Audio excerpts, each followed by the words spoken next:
Think back to December 9th, 1965. You're in front of a bulky wooden TV, ready for a holiday cartoon. Or so you think. A Charlie Brown Christmas had no laugh track, a jazzy, grown-up soundtrack, and real kids instead of polished actors. CBS was convinced it would flop. They even said, "My golly, we've killed it." But they couldn't have been more wrong. Over 15 million households tuned in, starting a holiday tradition that's lasted 6 decades. And while you've probably watched it 100 times, there are hidden details, secret messages, and tiny mistakes in the animation that make this imperfect special a true masterpiece. Number 20. The special that almost didn't air. When A Charlie Brown Christmas first aired in 1965, most viewers assumed it was just another cute holiday cartoon, something light, disposable, and easy to forget once December passed. Animated TV specials back then weren't meant to last. They aired once, did their job, and vanished. No one expected this quiet little half-hour to matter beyond that single night. Behind the scenes, though, CBS executives were already panicking. When they screened the finished special, their reaction wasn't joy, it was fear. The pacing felt too slow. The music was too mellow. The voices sounded awkward. And worst of all, there was no laugh track. In 1965, that alone felt like a guaranteed disaster. One executive reportedly summed it up with a blunt reaction. "My golly, we've killed it." But here's the detail most people miss. CBS couldn't pull the special even if they wanted to. The promos were already everywhere. Sponsors were locked in. Airtime was scheduled. There was no backup plan. The network didn't air A Charlie Brown Christmas because they believed in it. They aired it because they had no other choice. That accident changed television forever. Nearly half of America tuned in. Viewers connected instantly. Critics praised its honesty. What CBS feared would ruin Christmas ended up redefining it. The special didn't succeed because it followed the rules. It succeeded because it broke them. Did you grow up watching Charlie Brown on TV, VHS, or later on streaming? Drop it in the comments and hit like if this special is part of your holiday tradition. Number 19. Schulz's Unbreakable Rules. Most people assume A Charlie Brown Christmas feels different because of nostalgia, because we watched it as kids and carried that feeling into adulthood. But the truth is, it feels different because its creator forced it to be different. Charles M. Schulz didn't just write the story. He guarded it like a line drawn in the snow. When CBS executives started giving notes, Schulz didn't negotiate. He issued rules. Real rules. First, the kids had to be voiced by actual children, not adults pretending to sound young. In an era where kid voices usually meant grown actors pitching their voices up, this decision terrified the network. Schulz wanted awkward pauses, cracked delivery, and emotional honesty, even if it sounded imperfect. Second rule, no laugh track. That was borderline rebellion in 1965. Sitcoms lived and died by canned laughter. But Schulz hated the idea of a machine telling people when to feel something. He wanted silence. He wanted discomfort. He wanted space for emotion to land naturally, without being pushed. And then came the rule that caused real panic. The Gospel of Luke had to stay. Linus's speech about the true meaning of Christmas wasn't optional. Schulz demanded it. Executives worried it would alienate audiences. Schulz didn't budge. Remove it, and there would be no special. That stubbornness is why the special still works today. Schulz didn't protect tradition. He protected sincerity. Number 18. The real kids behind the voices. When people talk about A Charlie Brown Christmas, they often mention how real the kids sound. Hesitant, soft-spoken, sometimes awkward. Most assume that was a clever acting choice. It wasn't. Those voices sound real because the kids weren't acting at all.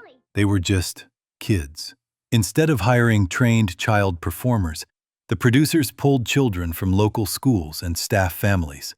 No voiceover experience, no media polish. Some of them had never even seen a microphone before. The goal wasn't perfection, it was authenticity. And that choice changed everything. Here's the part almost no one notices. Some of those kids couldn't even read the script. Sally's voice actress was so young that lines had to be spoken to her one phrase at a time. She'd repeat each piece, and the editors stitched it all together later. That slightly clipped rhythm everyone remembers? It wasn't stylistic, it was survival. Even more incredible, nearly all the voice recording happened in a single day. One chaotic, exhausting day filled with short attention spans, restless kids, and producers doing everything they could to keep the room focused. Director Bill Melendez later joked that directing them felt like trying to herd rabbits. But that chaos gave the special its soul. Those pauses, stumbles, and imperfect deliveries made the Peanuts gang sound like real children trying to understand a confusing world, exactly what Charles Schulz always wanted. Number 17. The jazz score that almost got cut. Today, the music from A Charlie Brown Christmas feels inseparable from the story. Those soft piano notes don't just play in the background, they define the mood. But at the time, that jazz soundtrack almost didn't make it to air. In fact, CBS executives actively tried to stop it. The choice came from a moment of pure chance. Producer Lee Mendelsohn was riding in a taxi when he heard Vince Guaraldi's "Cast Your Fate to the Wind" on the radio. Something about it felt honest, reflective, and human, exactly like Charlie Brown. Mendelsohn tracked Guaraldi down and brought him in, even though no one else was convinced. Jazz, especially then, wasn't considered kid-friendly. It was too mellow, too grown-up. Executives wanted something brighter and bouncier music that felt safe and predictable. But while those conversations were happening, the animators were already storyboarding scenes to Guaraldi's demos in secret. The music and animations started to breathe together naturally. When Charles Schulz finally heard the score, he didn't hesitate. He approved it instantly. To him, the music wasn't decoration, it was emotional glue. The quiet sadness, the gentle swing, the space between notes, all matched the Peanuts world perfectly. That risky decision paid off in a way no one expected. The soundtrack became one of the best-selling jazz albums of all time and introduced an entire generation of kids to jazz without them even realizing it. Quick pause. What song from A Charlie Brown Christmas instantly puts you in the holiday mood? Drop it in the comments, and tap like if the music hits before the visuals. Number 16. Linus drops the blanket. Linus's blue blanket has always been a running joke in Peanuts. He drags it everywhere, defends it fiercely, and refuses to let it go, even when Lucy tries to pry it from his hands. Most viewers see it as comfort or comedy, but in A Charlie Brown Christmas, that blanket quietly becomes one of the most powerful symbols in television history. The moment happens during the special's emotional turning point. Charlie Brown, exhausted and frustrated, asks the question at the heart of the story. Isn't there anyone who knows what Christmas is all about? Linus steps forward, asks for a spotlight, and begins reciting the nativity story from the Gospel of Luke. It's calm, it's sincere, and then something subtle happens. As Linus reaches the words, "Fear not," he lets go of his blanket. On purpose. This is the only time in the entire special, and one of the only times in Peanuts history, where Linus stands without it. There's no dialogue calling attention to it, no music cue, just a quiet visual decision. Charles Schulz designed that moment deliberately. Linus isn't cured of fear. He's choosing something deeper to hold on to. The message replaces the object. Faith replaces anxiety. Hope replaces comfort. The blanket returns later, gently wrapped around Charlie Brown's fragile tree, reinforcing the same idea: even the weakest things can stand tall with a little belief. Number 15. Nearly pulled from TV. When most people think of the Peanuts gang, they imagine cheerful, timeless holiday fun. But the truth is, the animation style itself was shocking for its time. Charles Schulz insisted on preserving the rough, hand-drawn charm of his comic strips. That meant no polished, perfect movements. The characters sometimes jerked. Their eyes blinked awkwardly, and the backgrounds were intentionally minimalist. Critics worried kids wouldn't pay attention. They feared the look was too crude for television. Here's the hidden detail. Those imperfections weren't mistakes. Every little wobble, Every slightly off-kilter line was meticulously designed to feel authentic. Schulz wanted viewers to feel like they were stepping into the pages of the comic, not watching a factory-made cartoon. That subtle rawness gave the special a warmth no other Christmas show could match. It felt real, human, and imperfectly perfect, much like the holiday season itself. Even the snow wasn't just snow. The soft, almost shaky white overlays were painstakingly painted frame by frame. Animators weren't trying to impress. They were trying to evoke a mood. One animator later said, "The goal was simple. We wanted it to feel like a memory, not a commercial." And that is exactly why, decades later, audiences still connect with the visuals in ways that modern, slick animation struggles to replicate. Number 14. The lost Coca-Cola scenes. When you watch A Charlie Brown Christmas today on streaming or DVD, you are actually seeing a modified version of the original masterpiece. Most viewers don't realize that when the special debuted in 1965, it was heavily branded. Because Coca-Cola was the sole sponsor, the original 1965 broadcast looked quite different. During the iconic opening "Christmas Time Is Here" sequence, as the kids play Crack the Whip on the ice, they actually knock Snoopy right into a large billboard that reads, "Brought to you by the people who bottle Coca-Cola." Even the ending was branded. Instead of the simple fade to black we see now, the kids gathered to sing "Hark the Herald Angels Sing," while a festive graphic appeared on screen, wishing viewers a "Merry Christmas from your local Coca-Cola bottler." These moments weren't just ads. They were baked directly into the animation. These lost scenes were edited out in later years to comply with stricter broadcast regulations regarding advertising in children's programming. But for the generation that grew up watching the original airing, those moments are a core part of the memory. The detail most people miss is how precarious the show's existence was.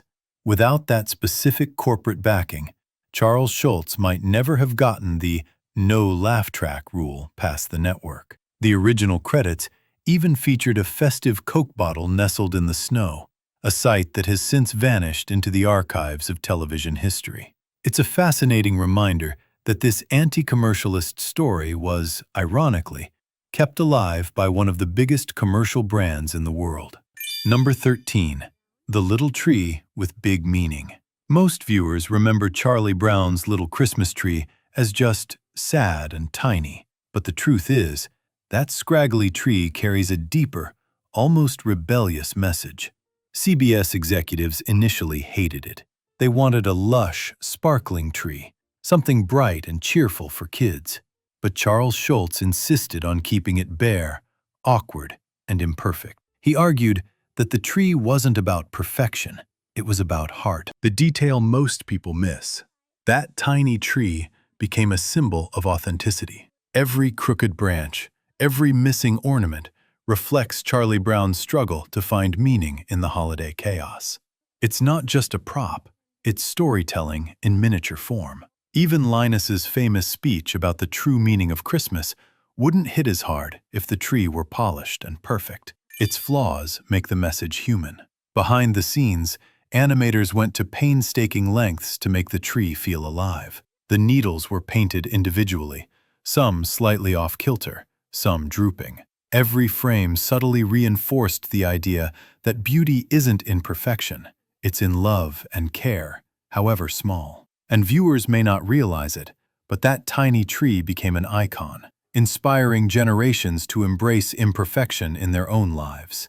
Number 12. Snoopy's secret storytelling moves. Everyone knows Snoopy dances on his doghouse, but there's a hidden detail most viewers never notice. Those moves weren't random. Vince Guaraldi's jazz score inspired every twirl, hop, and spin. Animators carefully timed Snoopy's steps to the rhythm, creating a perfect visual music harmony that feels effortless but was actually painstaking to achieve. What's often missed is how Snoopy's dance mirrors the emotional beats of the story. When the gang worries about the meaning of Christmas, Snoopy's carefree moves contrast the tension, reminding viewers to embrace joy amid stress. Every leap, tiptoe, and tailspin isn't just for laughs. It's storytelling without words. That's why, decades later, adults still feel the charm, while kids simply enjoy the fun. Even subtler, the shadows and movements were drawn to suggest weight and momentum, giving Snoopy an almost lifelike bounce. It's easy to take for granted, but those tiny animation choices make him feel alive. The humor, the personality, and the sheer energy of the scene all come from a deep understanding of rhythm, timing, and emotional nuance. Number 11. The Schroeder Piano Mystery. If you watch closely when Schroeder plays his signature jazz on that tiny piano, you'll notice a detail that most viewers overlook, but a musician never would. Charles Schulz was a stickler for realism in the comic strip, but when it came to the animation of the piano, something strange happened. Schroeder's toy piano is depicted as a simple, flat-topped instrument, and the keys he plays are actually just black and white lines painted onto a flat surface. There are no actual indentations or moving parts. Even more mysterious is the sound. While we hear the sophisticated, multi-layered jazz compositions of Vince Guaraldi, Schroeder's hands often move in a simplified, repetitive motion that doesn't match the complexity of the music at all. The real hidden detail here is that Schulz and the animators intentionally left the animation of the piano playing slightly inaccurate to preserve the toy nature of Schroeder's world. In several frames, Schroeder is seen playing a grand piano piece, yet the toy piano he's using lacks the proper number of keys, and the black keys are often missing entirely or grouped incorrectly. This creates a charming, surreal contrast. The music is world-class, professional jazz, but the instrument is an impossible, simplified child's plaything. This subtle disconnect reinforces the theme of the entire special, that great beauty and profound meaning can come from the most humble, imperfect places. Number 10. The spotlight moment you missed. Most people remember the iconic scene of Linus holding his blanket and explaining the true meaning of Christmas. But there's a hidden detail that often goes unnoticed. The placement of the spotlight on Linus wasn't just for dramatic effect. It was carefully designed to isolate him from the rest of the gang, emphasizing the importance of his words while visually representing the clarity of his message amid the holiday chaos. Here's the subtlety viewers often miss. The shadow cast behind Linus was intentionally elongated, giving the scene a cinematic depth that feels much larger than the half-hour special. This was unusual for TV animation in 1965, where flat, simple backgrounds were the norm. That careful lighting choice elevated the moment from a simple speech to an emotional, unforgettable climax. Even more fascinating, animators timed the camera angles and Linus's gestures to sync with Vince Guaraldi's piano chords. Every pause, every lift of the blanket, matches the music's phrasing, reinforcing the emotional impact. It's why the scene still gives chills decades later. A perfect blend of dialogue, animation, and score that few people notice the first time. Number 9. Backgrounds that speak volumes. At first glance, the background art in A Charlie Brown Christmas seems simple. Plain gyms, sparse streets, and minimal decoration. But there's a hidden detail most viewers miss. Every setting was deliberately pared down to focus attention on the characters and their emotions. Charles Schulz wanted viewers to feel the story, not get distracted by flashy visuals. The subtlety lies in how the backgrounds interact with the characters. Notice how the empty gym feels vast and almost lonely when the kids debate the Christmas play, or how the muted colors of the snow-covered streets highlight the bright personalities of Charlie Brown and his friends. These choices weren't accidents. They were storytelling tools designed to enhance mood and meaning. Even more hidden, some props were intentionally oversized or off-kilter to create perspective and visual rhythm.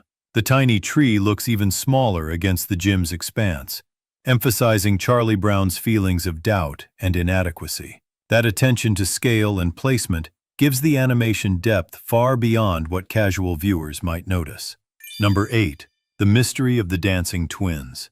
In the middle of the iconic gym dance scene, most viewers are busy watching Snoopy do the bunny hop or Linus shuffle with his blanket. But if you look toward the back of the group, you'll see two of the most mysterious characters in the Peanuts universe.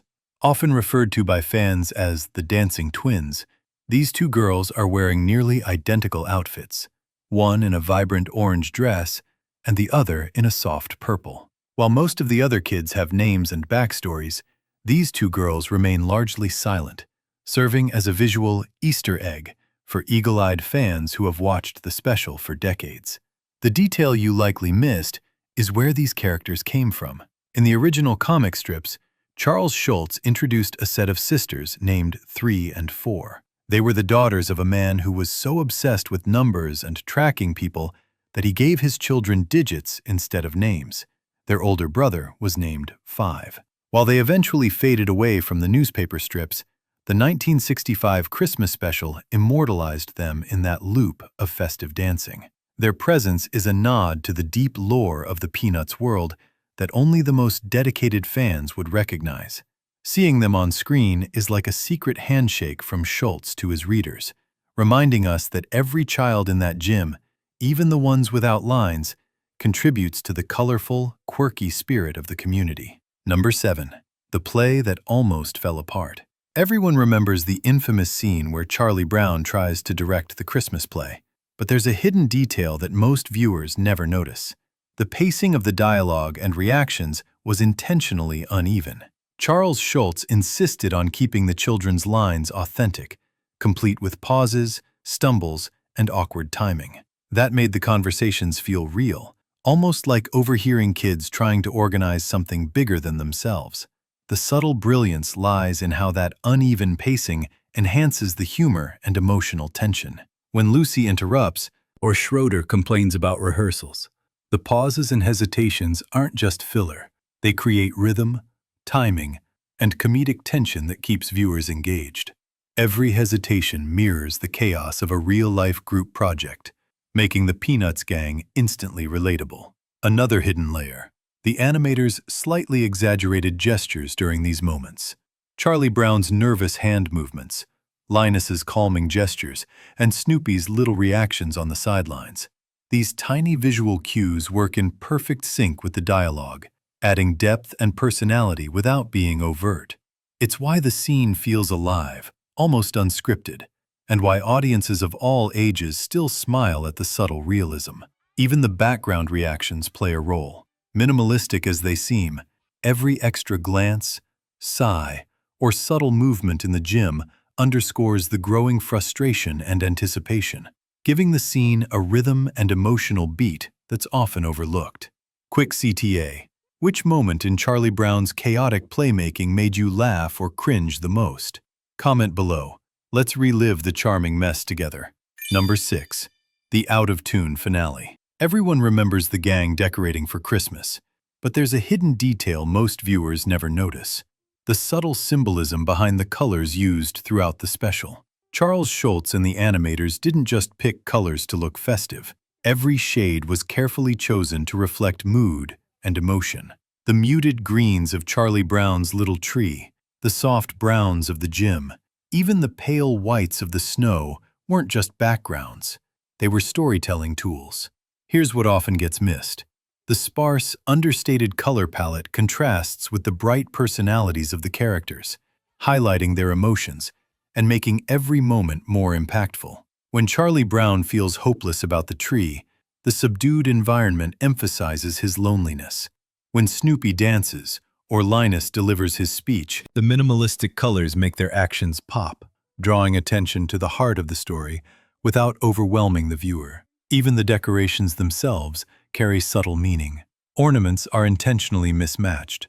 Tinsel appears imperfectly draped, and the little tree's crooked stance is emphasized by the muted gym backdrop. It's a quiet reminder that perfection isn't the goal. Love, effort, and authenticity are what truly matter during the holidays. Every color choice, no matter how small, works together to guide the audience's emotions, creating depth and nuance far beyond what viewers consciously notice. It's a level of detail that elevates this half-hour special into something timeless. Number 5. The director's secret voice. Snoopy is arguably the most expressive character in the entire special, conveying a whirlwind of emotion through his dancing, his sneering, and his high-pitched squeals of delight. But have you ever stopped to wonder who provided that iconic voice?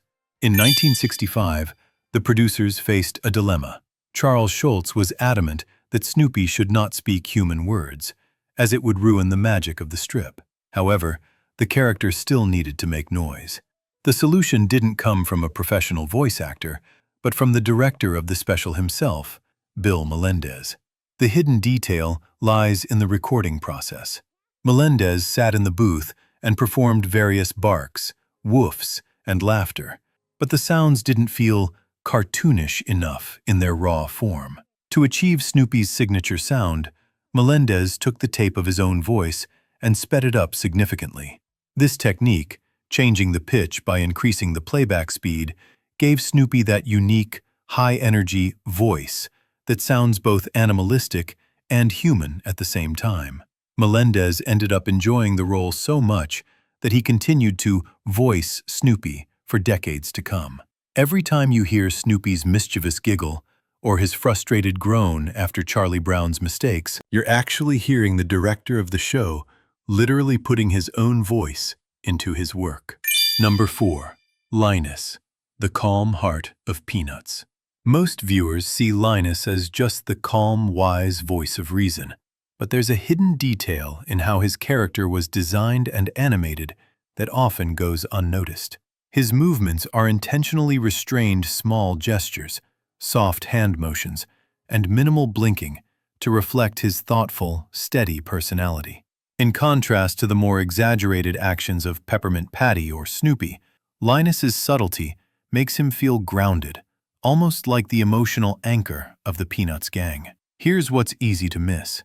Linus's interactions with other characters are meticulously timed.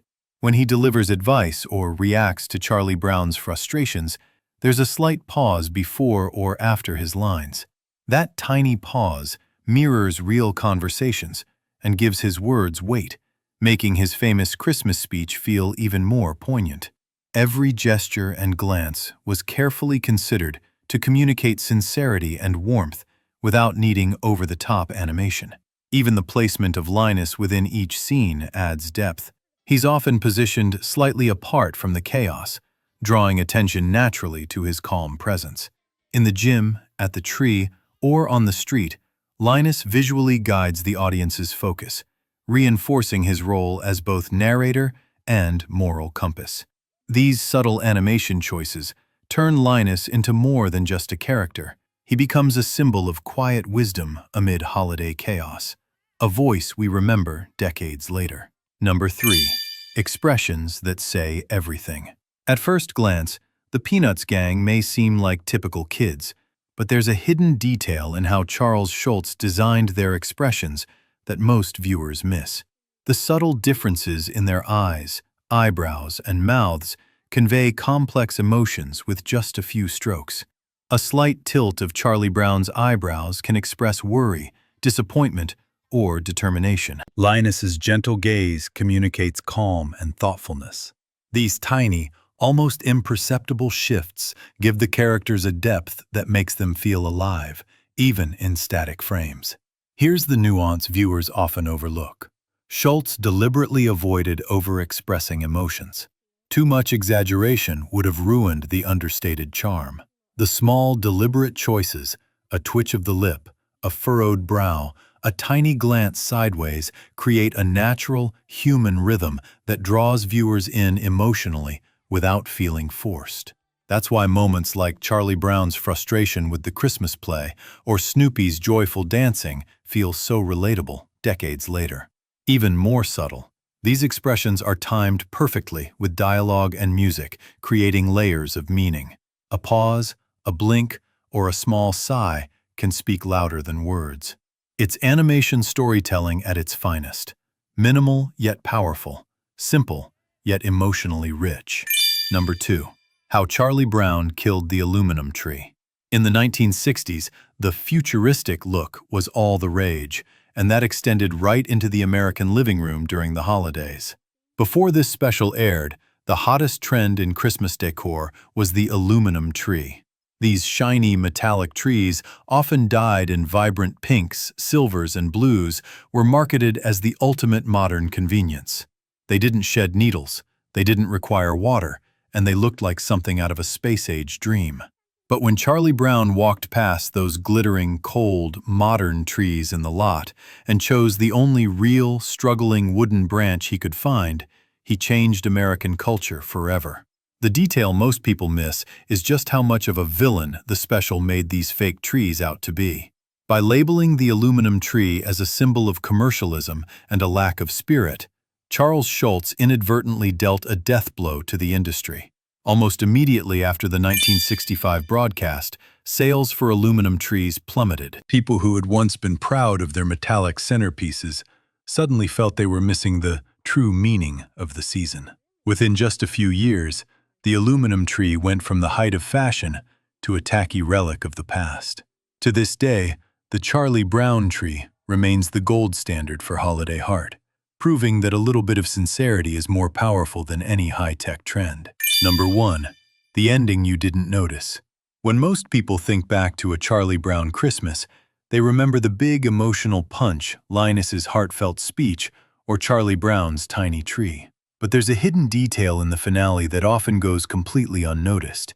The deliberate pacing and framing that make the ending feel both intimate and monumental. The camera angles, character positioning, and even the subtle background movements were carefully orchestrated to make the moment unforgettable. Here's what many viewers miss. The final scene isn't just about the gang standing around a tree. It's a visual symphony of emotion. Each character's posture, glance, and reaction is timed to build tension, relief, and warmth in perfect harmony with Vince Guaraldi's music.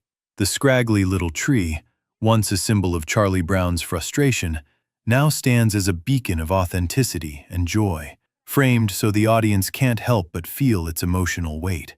Even subtler, the lighting and shadows in the gym were intentionally designed to highlight the tree and the kids without making the scene feel staged. That soft glow adds depth, warmth, and a quiet sense of magic that feels bigger than the half-hour runtime. The combination of music, animation, and staging elevates the ending from a simple cartoon finale to a timeless, emotionally resonant experience. As the final notes of Vince Guaraldi's piano fade away, it's clear that a Charlie Brown Christmas survived not because it was high-tech or expensive, but because it was honest.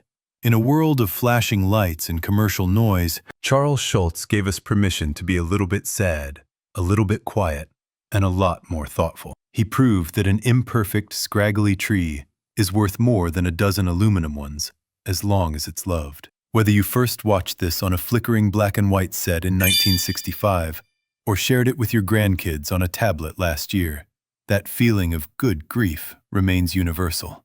It reminds us that the best parts of the holidays aren't the things we buy, but the moments of stillness we share. Quick CTA. Did the ending of a Charlie Brown Christmas still give you chills after all these years? Comment your favorite part of the finale. Let's relive that perfect holiday moment together.